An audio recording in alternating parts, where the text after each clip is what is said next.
How's it going, everybody? My name is Lindsay Gardner, and today I'm going to show you how to engage your core when you are hitting. Why would we want to engage our core? Well, it's the strongest part of our body. It has the ability to move in three different planes of motion. Okay, so when you're tightening your abs, if you can kind of think past your abs or your core being just your abdominal muscles. So like most people would train for the exterior musculature, right? Like the abs that you see, the six pack or whatever. Like think beyond that as far as your core. Your core is deep. We're talking about diaphragm muscles. That's how we breathe, and that sound that we're gonna learn how to make right now. And your pelvic walls, like you have a lot more muscles than just your abs when you're talking about your core. And so when we train our abs and when we train our core for better stability, we want to think about training them in a functional way instead of just doing like crunches where that's making the core like a primary mover. We don't want it to be the primary mover. We want it to be more of a transition of power. Okay, like we're going to transfer the power from either the lower half up, or like from this way to that way, or like turning the lower half and then twisting around, or like driving something forward and then bending over. Okay, so like those are the three different ways that you can move. You can bend this way, you can bend that way, and then you can also bend or twist the lower half and then get that transverse movement. So without getting too deep into the scientific part of it, if you can just think about whenever you're holding your bat, you want to engage your core at a very specific time. For me, it's right before I make any movement towards the pitcher. So if you're playing fast pitch and the pitcher is coming back in her movement and then she's coming up, about right here is where I begin to tighten my core, because as soon as she's releasing the ball, I'm going to expect that I'm going to get the ball. So once I see it in the air, I'm going to be making my initial kind of lead with this front shoulder towards the ball. And if I can keep my core tight while doing this, I am going to experience a very, very quick whip and like a rubber band like effect as I turn through that ball and get my shoulders through it. That turn right there, if I can engage my core while my legs and my feet are going towards the ball, my upper body is staying back, all right, because I can. If I can keep this back this whole time and then turn with my legs, because my legs are in front of my core, because this part's back and my feet are this way, as soon as my feet turn more, it's going to really turn my body all the way around and launch that ball onto my poolside gap if I'm on time. And so how do we engage the core? Well, if you think about like the noise that you would make whenever you're doing crunches, it's like that. That is what we're trying to do. So one way to try to get players to feel this is to kind of like just have them press on their stomach, and I'm going to stop talking. So you can tell them to like use a squishy stomach and push. So like that, and then they can hear their breath kind of going. So if they breathe out a little bit while they're doing this, like, okay, you're going to try to keep that from happening. So if you're pushing in, it's like you want to tell them to kind of push it out as if it was just going to be hard right there.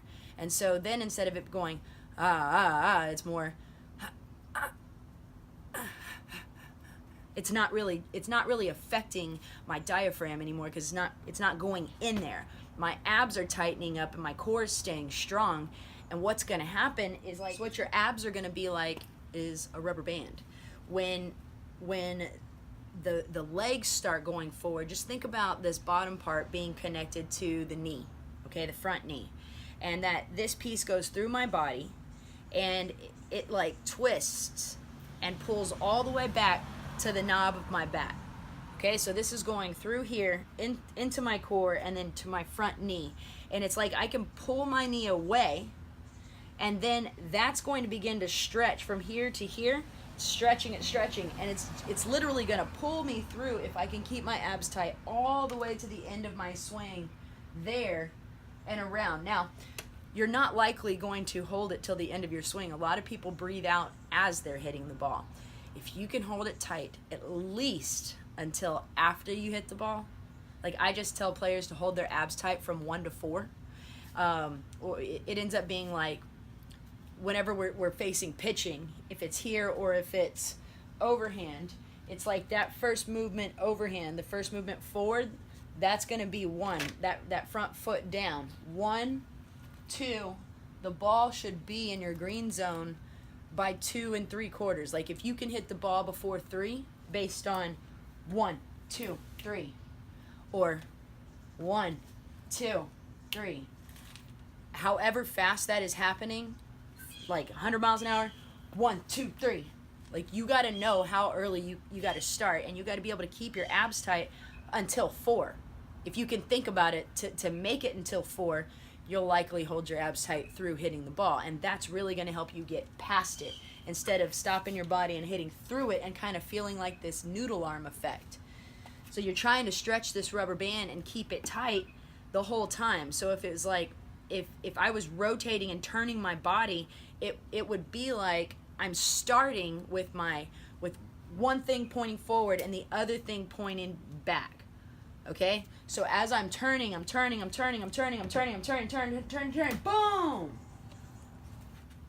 That's happening through here, and then the boom is the bat whipping through it. Okay, so when you're in the box, if you don't have a ball, like if nobody's throwing to you, then you don't have timing. You're just hitting on a tee. So you have to create your timing. So visualize that the pitcher is about to throw, and when that pitcher would be, if you're playing baseball, if the pitcher was right here, tighten your abs right as he's starting that forward movement.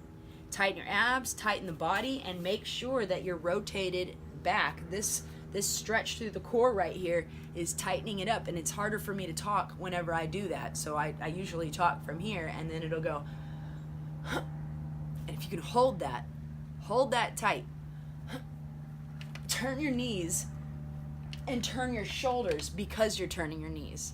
Like it'll take a second for this to travel up. It shouldn't happen all at the same time.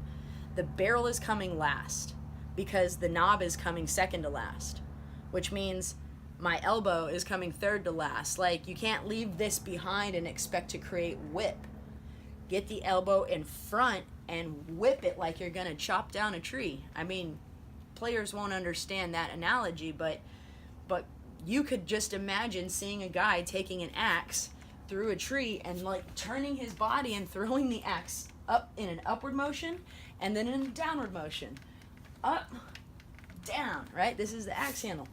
Boom, boom. So that's all you're trying to do to the ball. If you can do that out in front, you can pretty much send it wherever you want to. So let's tighten up the core and hold it tight from 1 to 4. So